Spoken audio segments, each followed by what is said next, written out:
کیا خواتین ایسا نہیں کر سکتی کہ عدالت میں کورٹ میرج کر لیں؟ اصل بات ہے عدالت میں کورٹ میرج کر لیں وہی شریعت کی خلاف ورزی ہے، کیونکہ عدالت کورٹ میرج کو جائز تو قرار دیتی ہے، لیکن آپ کو پتہ ہونا چاہیے ہمارا جو لا ہے وہ برٹش لا ہے۔ برٹش لا میں تو عورت اور مرد زنا بھی کر لیں اکٹھے تو رضامندی سے کر لے تو گناہ نہیں۔ یعنی آپ کورٹ میرج کو اس وقت جائز قرار نہیں دے رہی شریعت اعتبار سے؟ دینا ہے دو تین اس میں مسائل ہیں جس کی وجہ سے کورٹ میرج جو ہے وہ اسلام کے بالکل اپوزٹ ہے۔ کورٹ میرج میں سب سے پہلی بات یہ ہے کہ ولی نہیں ہوتا۔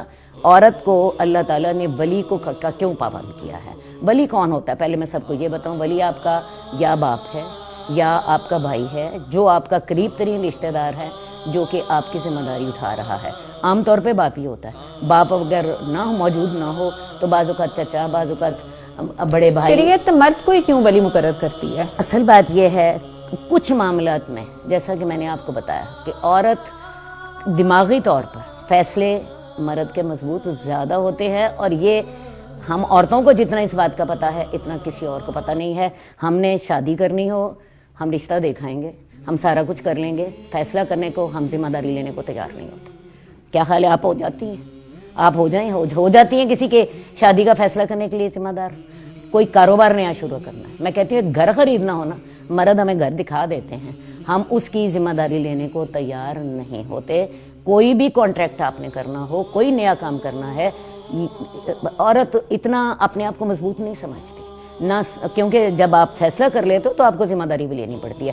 مرد ہی فیصلہ کرتا ہے اور پھر مرد اس کی ذمہ داری بھی لیتا ہے۔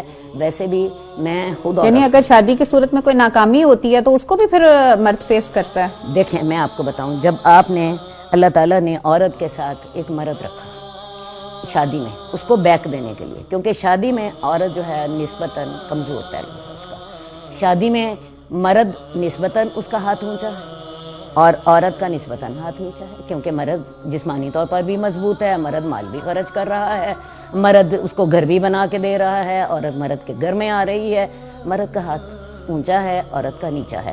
اللہ تعالیٰ نے عورت کو بیک دی ہے ولی کے ساتھ، اور عورت کو یہ بات سمجھنی چاہیے کہ اگر وہ اس بیک سے فائدہ نہیں اٹھاتی تو وہ نقصان اپنا کرتی ہے۔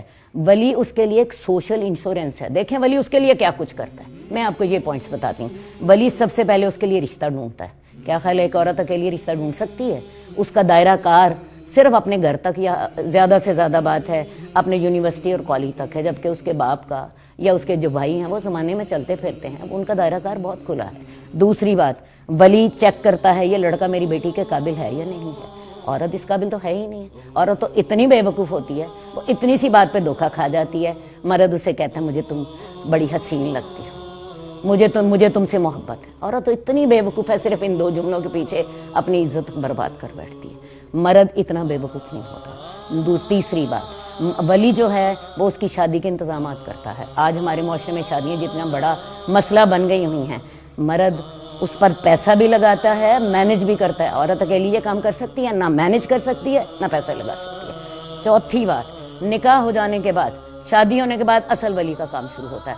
اگر عورت کے معاملات اپنے خامد کے ساتھ نہیں جا رہے تو ولی اس سے مطالبہ کرتا ہے، ہاں بھائی تمہیں میں نے بیٹی دی تھی، میری بیٹی مطمئن کیوں نہیں؟ ہاں، یہ عورت کے حق میں یہ عورت نہیں کر بہت سکتی، بڑا یہ عورت نہیں کر سکتی ہے۔ فائدہ ہے۔ ویسے بھی میں آپ کو بتاؤں جو نکاح کا جو معاملہ ہے نا، یہ عورت اور مرد میں نہیں ہو رہا، یہ کانٹریکٹ ولی میں اور دلہا میں ہو رہا ہے، یعنی دو مردوں کے درمیان نکاح کا کانٹریکٹ، اور اللہ نے عورت کو یہ بیک دی ہے۔ اس کے بعد میں آپ کو بتاؤں، پہلی بات میں نے آپ کو بتائی، ولی اس کے لیے رشتے کا انتخاب کرتا ہے، ولی اس کے لیے رشتے کو چیک کرتا ہے، ولی اس کے لیے شادی کا انتظام کرتا ہے، ولی اس پہ پیسے لگاتا ہے، اور شادی کے بعد اس کی اصل ڈیوٹی شروع ہوتی ہے کہ عورت مطمئن نہیں ہے، وہ اس سے پوچھتا ہے ہاں بھائی میری بیٹی تمہارے ہاں کیوں مطمئن نہیں ہے، اور اگر وہ نہیں مسئلہ حل ہوتا بیٹی کو اپنے پاس لا کے بٹھا لیتا ہے۔ میں تب تک بیٹی نہیں بھیجوں گا جب تک میرے مسئلے، یعنی طلاق یافتہ بیٹی بھی باپ کا حق رکھتی ہے؟ طلاق یافتہ کی بات نہیں ابھی میں کر رہی، ابھی جی دیکھو جی باپ مسئلے ہیں، باپ نے بیٹی کو اپنے گھر لے آیا اور باپ لے کے گھر لے کر آیا، جب تک مسئلہ حل نہیں ہوتا، فرض کیا بھی اس کے سسرال والے تنگ کر رہے ہیں، فرض کیا لڑکا بیمار ہے، فرض کیا لڑکا کماتا نہیں ہے، فرض کیا کوئی اور مسئلے ہیں، میں اپنی بیٹی گھر رکھوں گا, جب مسئلے حل ہو جائیں گے میں تب تمہارے پاس بھیجوں گا. کیا خیال ہے عورت کی مرد کے ساتھ یہ کام کر سکتی؟ سوال ہی پیدا نہیں ہوتا. اس کے بعد اگلی بات, یہ سارے کام کرنے کے بعد بھی مسئلہ حل نہیں ہوا, ولی کیا کرتا ہے, وہ کوشش کرتا ہے, اپنی آخری کوشش کر لیتا ہے, طلاق ہو جاتی ہے.